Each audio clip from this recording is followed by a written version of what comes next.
శ్రీ షిరిడి సాయిబాబా జీవిత చరిత్రము 8వ అధ్యాయము. షిరిడి గ్రామంలోని ప్రజలతో పాటుగా చుట్టుపక్కల దూర ప్రాంతాల్లో గల ప్రజల్లో కూడా బాబా సాక్షాత్తు భగవంతుడేనన్న భక్తి భావన పెరిగింది. 3 రోజులు సమాధి స్థితిలో నుండి తిరిగి బ్రతికి లేచిన తర్వాత అంతకు ముందు విమర్శనాత్మకంగా బాబాను చూసేవారు కూడా భక్తులయ్యారు. పిచ్చివాడని రాళ్లు విసిరిన పోకరీలు కూడా పుష్పగుచ్చాలతో పూజించడానికి సిద్ధమయ్యారు. సచ్చిదానంద సద్గురు సాయినాథ్ మహారాజ్కి జై అంటూ భక్తులు పారవస్యంతో జయ జయ ధ్వానాలు చేస్తూ ఉండేవారు. మహల్సాపతి బాబాకు ముఖ్య పూజారిలా ఉంటూ ఉండేవాడు. శ్యామ కూడా బాబాకు రకరకాల సపర్యలు చేస్తూ ఉండేవాడు. కుష్ఠరోగం నయమైన బాగోజీ షిండే జీవితాంతం బాబాకు సేవలు చేస్తూ మసీదులోనే ఉండేవాడు. అందరికంటే బాబాతో సర్వకాల సర్వావస్థలందు సహచర్యాన్ని గడిపింది బాగోజీ. మొదట కుష్ఠరోగంతో బాధపడినా ఆ తర్వాత సంసార బంధాలతో చిక్కుకోకుండా సాయి సేవకి జీవితాన్ని అంకితం చేసిన ఈ మహనీయుడు ఏ జన్మలో ఏ పుణ్యం చేసుకున్నాడో మనకేం తెలుసు. బాబా యోగాభ్యాసములు. మసీదుకు ఉత్తరపు దిశలో చాలా దూరంలో ఒక మర్రి చెట్టు ఉండేది. దాని సమీపంలో గల బావి దగ్గరకు 2-3 రోజులకు ఒకసారి బాబా వెళ్లి ముఖ ప్రక్షాళనం స్నానం చేసేవారు. ఒకనాడు బాబా తన ఊపిరితిత్తులను బయటకు కక్కి వాటిని నీటితో శుభ్రపరిచి సూర్యరశ్మికి ఆరబెట్టిన దృశ్యాన్ని షిరిడి గ్రామ ప్రజలు కొందరు కల్లారా చూశారు. బాబా తరచుగా ధౌతి అను కడుపులోని పేగులను శుభ్రపరిచే పద్ధతి ఆచరిస్తూ ఉండేవారు. 3 అంగుళముల వెడల్పు, 22.5 అడుగుల పొడవు గల గుడ్డను మింగి కడుపులో అరగంటకు పైగా ఉంచిన తర్వాత అది కడుపులోని పేగుల లోపలికంటూ ప్రవేశిస్తుంది.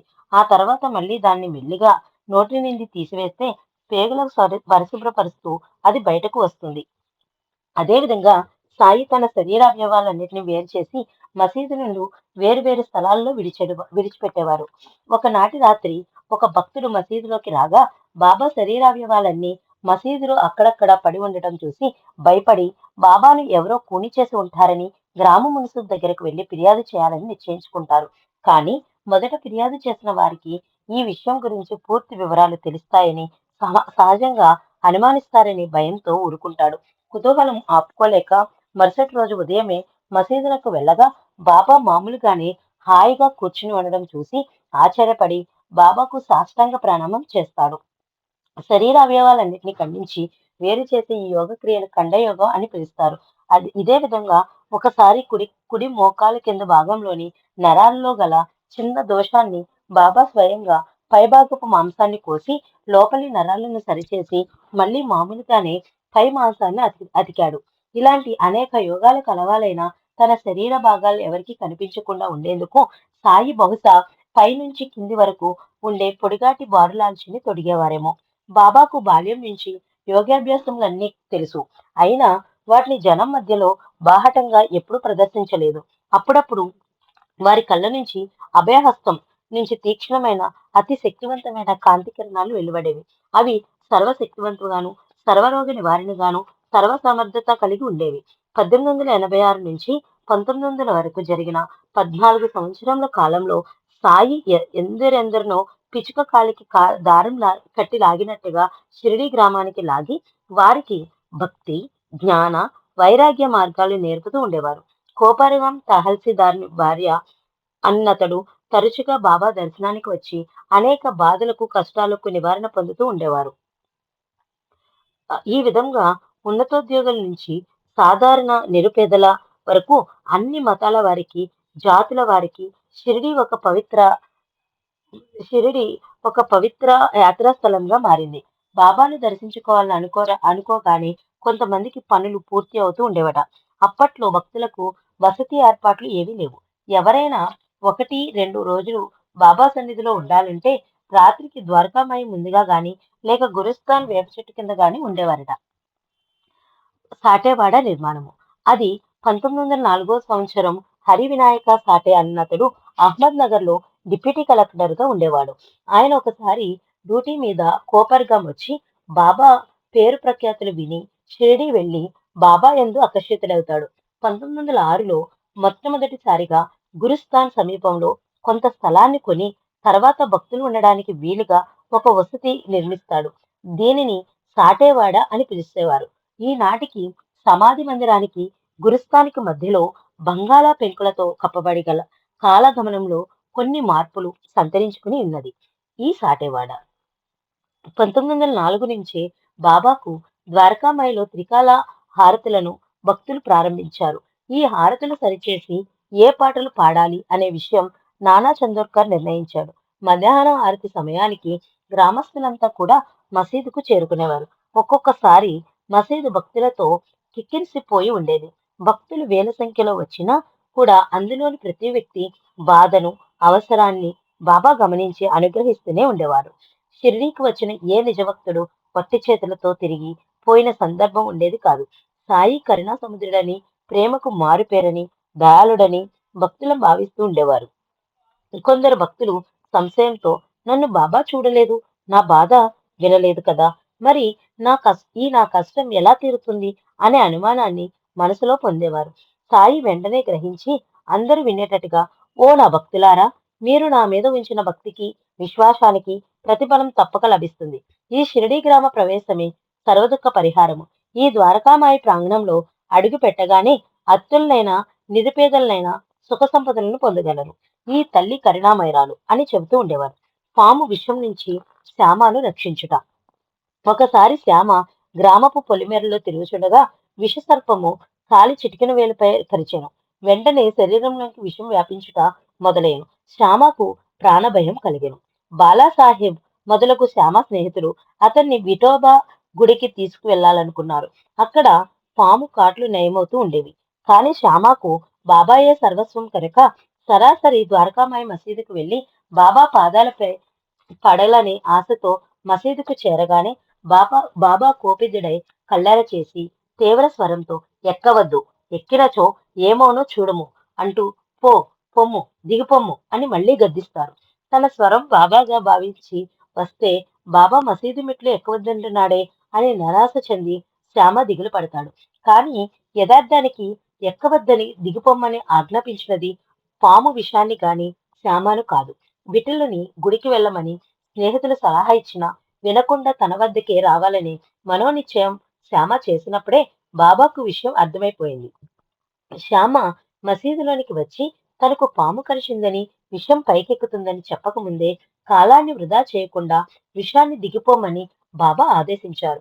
వేరే మంత్రమే లేక కేవలం వాక్కుతోనే పాము విషాన్ని తొలగించిన తర్వాత మామూలు స్థితికి వచ్చి శ్యామ దగ్గరకు వెళ్లి కూర్చుని బాబా ఇలా అంటారు, భయపడవద్దు, ఈ దయార్థ ఫకీరు నిన్ను రక్షించి తీరుతాడు. ఇంటికి వెళ్లి అటు ఇటు తిరగకుండా ఇంటిలోనే ఉండుము, పడుకోవద్దు. బాబా ఈ మాటలు అన్న కొద్ది నిమిషాలకే శ్యామ బాగుపడతాడు. ఈ సంఘటన ద్వారా మనం తెలుసుకోవలసిన ముఖ్య విషయం, బాబా వాక్కు మంత్ర యంత్రాల కన్నా శక్తివంతమైనది. ఆయన వాక్య ఒక మహామంత్రము.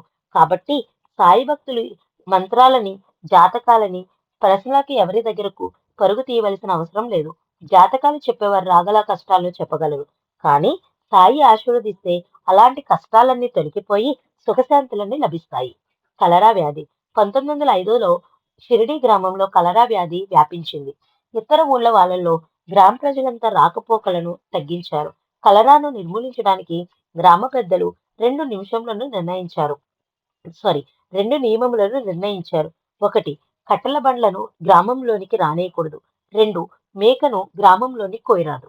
ఇవి వట్టి పనికి మాలిన చాదస్తపు నియమాలని బాబాకు తెలుసు. మొదటి నియమం వలన గ్రామంలో కట్టెలకు కొరత ఏర్పడింది. బాబా మొత్తం ఆ చట్టాలు నిర్లక్ష్యం చేశాడు. ఒకనాడు గ్రామంలోకి కట్టెల పుల్లల బండి రాబోతున్నది. అవి అందరికీ ఎంతో అవసరం కూడా. అయినా గ్రామస్తులంతా ఆ బండిని తిరస్కరించిన ఆరంభించారు. ఈ విషయాన్ని తెలుసుకున్న బాబా ఆ ప్రదేశానికి వచ్చి కట్టెల బండిని మసీదులోకి తీసుకుని పొమ్మని చెప్పాను. బాబా లౌకికమైన ఆచార వ్యవహారాలతో పట్టింపు లేని వారు ఆయనకు ఎదురు చెప్పుటకు ఆనాడు ఎవరూ ధైర్యం చేయలేదు. గురుభక్తికి పరీక్ష. ఇదే విధంగా 2వ కలరా నిబంధనను కూడా బాబా ఉల్లంఘించను. బలహీనంగా ఉండి చావుకు సిద్ధంగా ఉన్న ఒక ముసలి మేకను ఎవరో మసీదుకు తెచ్చిరి. ఆ సమయంలో బడే బాబా అక్కడనే ఉంటాడు. ఆ మేకను ఒక్క వేటుతో నరికి బలి చేయమని బడే బాబాను సాయిబాబా ఆదేశిస్తారు. ఈ బడే బాబా అంటే సాయికి ఎంతో అభిమానం. దక్షిణగా వచ్చిన ధనంలో నుంచి ప్రతిరోజు కొంత భాగం ఆయనకు ఇచ్చేవాడు. చిలుం పీల్చేటప్పుడు భోజనాల సమయంలో కూడా సాయి బడే బాబాను తన పక్కనే కూర్చోపెట్టుకునేవారు. ఏదైనా పని మీద బడే బాబా ఇతర ప్రాంతాలకు వెళ్ళేటప్పుడు బాబా ఆయనతో పాటుగా 100కు పైగా అడుగులు కలిసి వేసి తిరిగి మసీదుకు వచ్చేవారు. బడే బాబా అసలు పేరు మహ్మద్. అలాంటి దగ్గర సంబంధం గల ఆయన్ని అనవసరంగా మేకను చంపనేలా అని నిరాకరిస్తాడు. అప్పుడు శ్యామను పిలిచి మేకను బలి చేయమని కోరతాడు బాబా. శ్యామ కత్తి కోసం వాళ్ళలోనికి పోయి త్వరగా తిరిగిరాడు. అందువలన బాబా అందువలన కాకాసాహెబ్ దీక్షిత్తును ఆదేశిస్తాడు సాయి. అతను సదా సదాచార బ్రాహ్మణ కుటుంబంలో పుట్టి చంపుట అంటే తెలియనివాడు. అయినా సరే బాబా ఆజ్ఞకు తలవొగ్గి చంపుటకు సిద్ధమై చేతిలో ఉన్న కత్తి మేక మీద పడుటకు సిద్ధంగా ఉండగా బాబా ఆగమని ఆజ్ఞాపించి, ఎంతటి కఠినాత్ముడైన బ్రాహ్మణుడు, నీవు మేకను చంపడానికి సిద్ధమవుతున్నావు అంటాడు.